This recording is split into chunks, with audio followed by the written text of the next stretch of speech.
Hello, everybody. Today we're looking at a game between Joseph Gallagher with white pieces, 25-44, and a player named Trace Nedev, the black pieces at 25-30. So the game started out D4, Knight F6, and Bishop G5. Your favorite opening, the Trompovsky. Knight E4, Bishop F4, and now C5. Now I chose this game because of the transposition that takes place, which I think is pretty instructive. So C5 is played, F3, typical of the Trompovsky, with the idea of driving the knight out, of course, but erecting a huge pawn center. Knight F6. Now that's possible, but also critical is the disruptive Queen A5 check, whereby C3 is played, Knight F6, Knight D2, and so on. For an example, C takes D4, Knight B3, keeping the pawn structure intact, and then Queen takes D4, Knight C6, Queen D2, E5, Bishop E3, Queen C7, and Castle Queenside as a possibility, whereby you have a similar position to a Sicilian here. And you see this move quite often. Um, Queen B6 is not so good here because the knight just hangs. So F takes E4. For you new people, you got to throw those type of moves in there every now and then. Somebody might say, "Hey, I want to attack the the B pawn here." All right, so back to the game. So after F3, Black chose Knight F6 here, and D takes C5 was played. Of course, D5 is also possible with this idea of transferring into a Benoni type positions. And again, it depends on what you're comfortable with as white. If you like these type of positions in the Benoni, by all means play D5.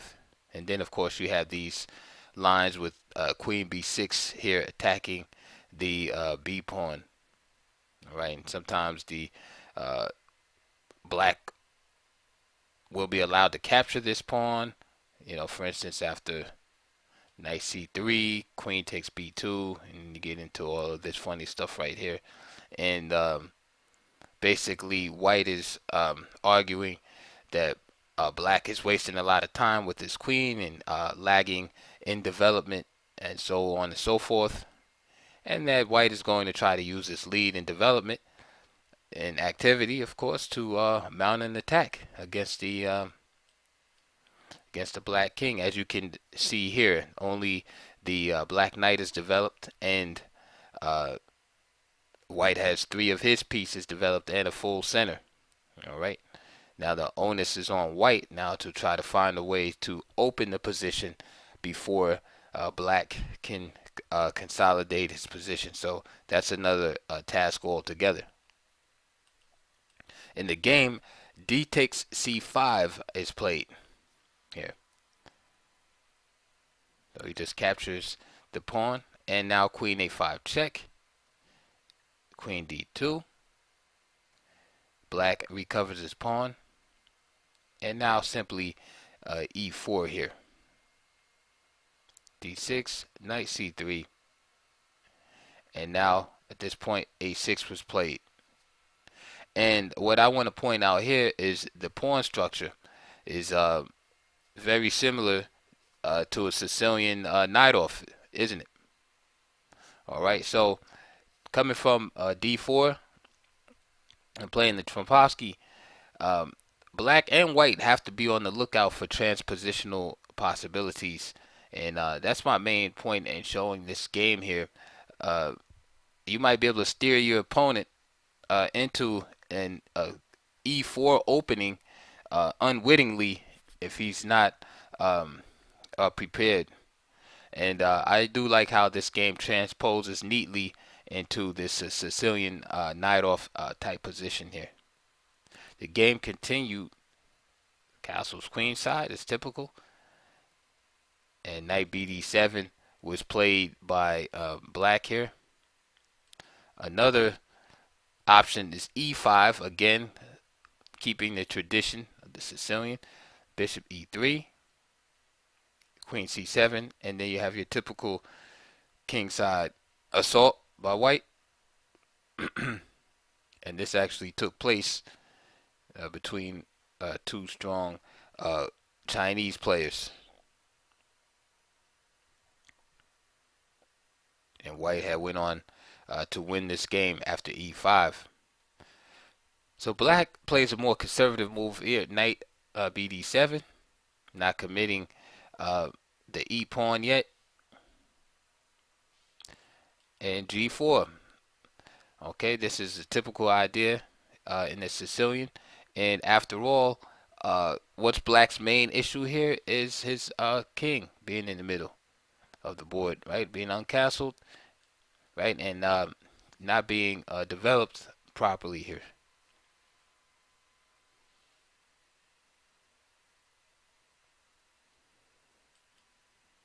H6, H4, and at this point you might forget that the game started off as a Trompovsky, but here we are.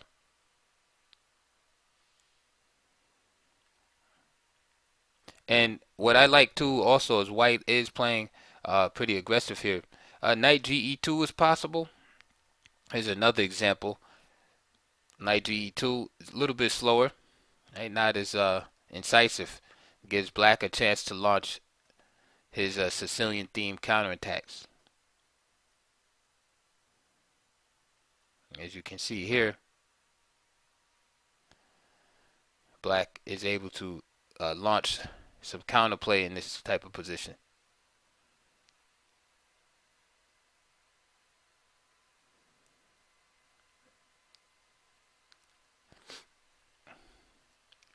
And this is a game between two strong masters, where actually black wind up winning this game. Right, this position is pretty equal, but black wind up winning here. So instead of knight ge2 here, Gallagher plays the move h4, and now black played the move b5 here. Also is possible is knight e5.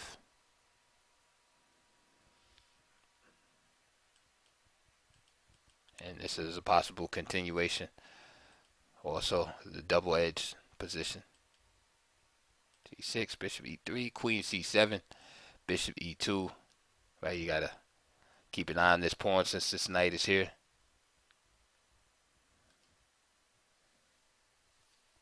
And eventually black is able to complete his development.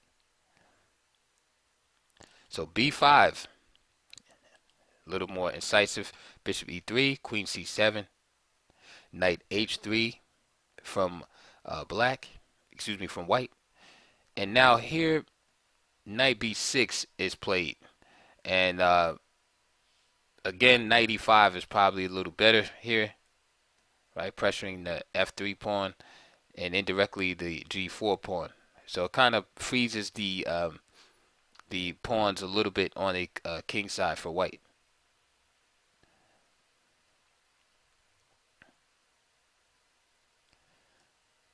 And this is like a possible continuation. I still like white in this position also. So after knight b6, white exploited his lead in development and played the thematic e5. Notice how soon as that knight leaves the protection of this square, white exploits it immediately. And these moves are usually backbreakers, especially when you have your position set up to prevent a certain move from happening. In this case, e5, right? After all, you have the queen on c7, pawn on d6, right? And that's supposed to keep a move like that from being played. So usually when that happens, that either means your opponent is crazy or you made a mistake. In this case, black had made a mistake. So e5 happens, and he can't afford to play D takes E5. The problem is again the opening up of the position. Uh, Being this far behind in development is very bad for black, and then white can go Paul Morphy here in the position. Bishop takes B5 check, knight D7, and then bishop A4, just simply followed by advancing this pawn and driving away this knight here. Okay. If he tries to take in that variation, just simply knight takes B5, and the queen is being driven away from the protection of the king. So the queen would just have to sacrifice itself. All right. So either queen D6, and if queen D7, then just the piece just drops. Bishop takes here.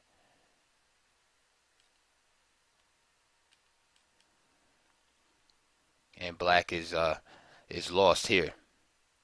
This is why black played B4. But again, here's another typical principle that you can usually hang your hat on. If you're in a worse position, it's very difficult to get away with the counter attack, especially being behind in development. Worse position as you are here. Of course, it's instinctual to try to counterattack, but usually tactics are not in your favor when you're in the worst position. Okay, so we can matter of fact, I could take the usually out of that. Tactics are not going to be in your favor if your position is actually worse. All right, so usually what happens, a player gets in trouble and they get desperate and they try to throw their opponent off, right, by countermeasures. But know this, that if you're better in your position, you analyze the position properly, the laws of chess would not allow your opponent to be able to overcome you in a tactical manner. So this is what happens in this position. E5 definitely very strong, and black tries to make the best of it by counterattacking, hoping perhaps to confuse white a little bit here. Okay, maybe white will make a mistake in return. So E takes F6, so it keeps going with this attack. B takes C3, and now a powerful move, Queen D4, which black probably overlooked. And now you see here again the superior position prevailing, and now you have a double attack on the board. Notice again the development lead. Knight is on prise now on B6, and then also white is threatening the fork here. All right. What else? Queen C5 now, offering the exchange of queens. Gallagher plays B4. And now what? If he takes the queen, then it just allows bishop takes D4, and there's the same threat of the knight and the fork here. So this is why black again tries to counterattack with E5. Okay, but again his position is worse, so the counterattack should not work. B takes, E takes, bishop takes D4. Notice how we have the same threat on board. The knight is still threatened, and the fork is still threatened. Okay, so black could have resigned here, but playing on adrenaline probably. So knight A4, so he chooses to keep the knight. There's the fork. Bishop takes, and the rest of the game there's really no need to elaborate on. And white, nice little exchange sack at the end. So white wound up winning as black resigned at move 26. So what can we take away from that little short game? One is the transpositional possibilities coming from the Trompovsky. Right, we started off like this, right, and by the end of the game, or by the end of the opening rather, the game looked like some type of Najdorf Sicilian. So beware of transpositional possibilities coming out of this. And another thing we can take is that besides going into the Sicilian type position after this move c5. We also have the potential to go into Benoni type position. So depending on what you like to play, lead the opening in that direction. Okay. The most important lesson I think we could take from this game is know this: that if your position is worse, that you really don't have the right. And it sounds kind of like I am repeating Steiner's principles in a way. If your position is worse, you really don't have the right to really seek what's the proper way to phrase this. Not that you're not trying to make your position better, but you're just not gonna prevail in tactical situations. Okay, when the geography and the topography of the board favor your opponent, usually tactics for the most part are not going to work out for you. So you see that happen in this game right here after black makes this error in knight b6, e5, and then black seeks for a tactical solution here to try to work his problem out. So he tries to counterattack. Okay, and all of his tactics fall apart from b4 to trying to play queen c5, etc. Then playing e5. All of these solutions simply backfired. But again, when you're worse, sometimes you have to try something. You have to make a move on the board. But just know that if you're better, you have to look for a move that increases your advantage, or at least maintains your status as being better. Okay.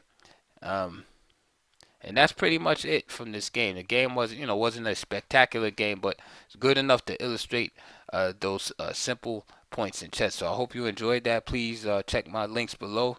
Support my channel, and again, on the links will be videos, DVDs, etc., books related to this particular opening, which today was the Trompovsky. So I'll see you guys on the next video.